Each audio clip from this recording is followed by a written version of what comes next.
महापालिका जिल्हा परिषद याच्या प्रभाग रचना राज्यामध्ये सुरू झालेल्या पूर्वी कायदा होता की या प्रभाग रचना याचा अधिकार निवडणूक आयोगाला होता, परंतु मागच्या काळामध्ये म्हणजे मागच्या 2 वर्षापूर्वी हा कायदा बदलण्यात आला आणि हा अधिकार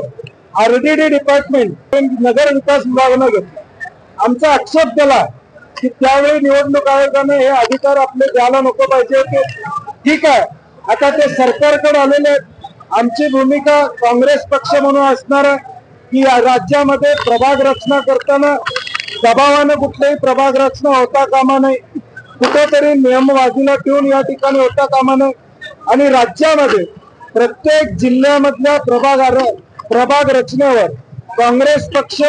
महाविकास आघाडी म्हणून आमचं बारकाईने लक्ष या ठिकाणी असणार आहे आणि आमच्या अधिकाऱ्यांना देखील सूचना आहे, विनंती आहे की आपण चुकीचं दबावाखाली कुठलं या ठिकाणी करू नये। या राज्यामध्ये जो मॅन्डेट आहे तो लोक निवडणुकीमध्ये देऊ दे, परंतु जे 10% या ठिकाणी इकडे तिकडे लोकसंख्येचा विषय आहे त्यामध्ये काही बदल आता प्राथमिक दृष्ट्या 2011 ची सेन्सस गृहीत करून करावा असं सुप्रीम कोर्टाने सांगितलं।